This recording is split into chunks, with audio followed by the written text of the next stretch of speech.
বাংলাদেশের রাষ্ট্রনায়ক অর্থাৎ দেশের প্রধানমন্ত্রী একই সঙ্গে ভারতের সরকারি দল এবং বিরোধী দলের সাথে একটা সুসম্পর্ক, এর ব্যাখ্যাটা আপনি কি দিবেন?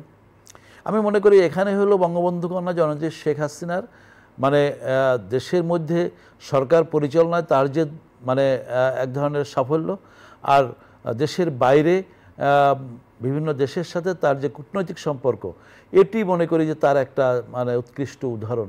তিনি যে সকলের সাথে বন্ধুত্ব, কারোর সাথে শত্রুতা নয়, এবং বিশেষ করে ভারতের সাথে যে আমাদের ঐতিহাসিক যে সম্পর্কের যে সূত্রটা, সেটি সেখানে সরকারের সাথে, সরকারের বাইরে যারা আছেন সকলের সাথেই তিনি সম্পর্ক রাখেন। সুতরাং ভারতের সরকার পরিবর্তনের সাথে অথবা অন্য কিছুর সাথে আমাদের দেশের যে অনেকেই মনে করে যে উৎসাহিত হয়, নিরুৎসাহিত হয়, আওয়ামী লীগ কখনো সেটা মনে করে না।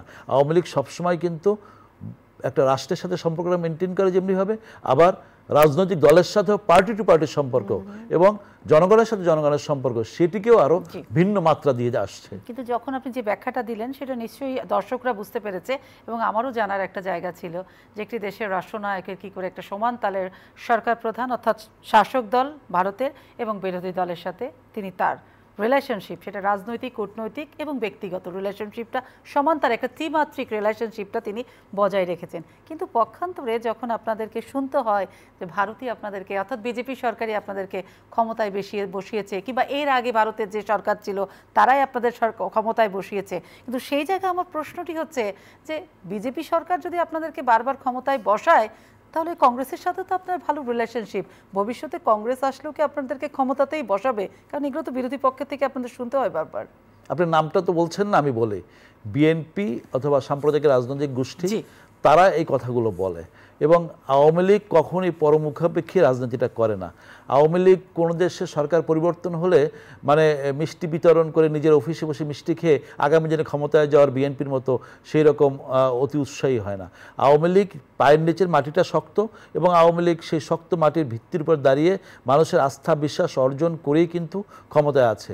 তা না হলে এই যে লাগাতারভাবে ক্ষমতায় যাওয়া, এটি আমি মনে করি যে এটার পিছনে যে অন্য কোনো ম্যাজিক, অন্য কোনো সূত্র যারা বিএনপি খোঁজার চেষ্টা করে, আমি তো তাদের বলবো যে আপনারা তো অনেক কিছু চেষ্টা করেছেন, কি ক্ষমতায় তো মানে যেতে পারেন না, কারণ আপনারা বিদেশ নির্ভর রাজনীতিটা করেন, এবং অন্য দেশে নির্বাচন যখন হয় আপনাদের উৎসাহ থাকে সেই নির্বাচনকে কেন্দ্র করে।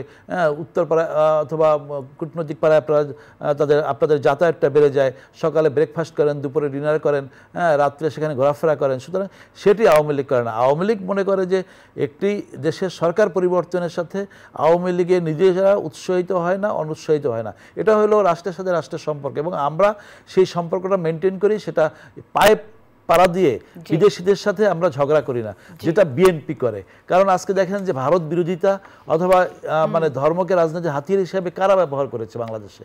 এবং একসময় তো এই 2001 সালের আগে এই বিএনপি বলেছিল যে আওয়ামী লীগ ক্ষমতায় আসলে যে ফেনী পর্যন্ত ভারত হয়ে যাবে।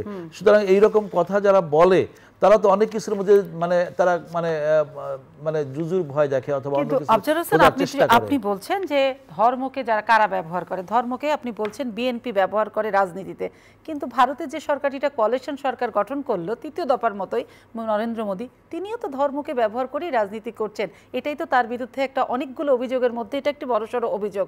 তো তিনিও তো আপনাদের যারা মিত্র কিংবা আপনাদের সাথে যে রাষ্ট্রের সাথে যে ভালো সম্পর্ক বিজেপি, সেই সরকারটিও তো ধর্ম ব্যবহার করে, তারা তো তাদের দেশে অভিযুক্ত, মানে কাঠগড়ায় দাঁড়াতে হয়েছে।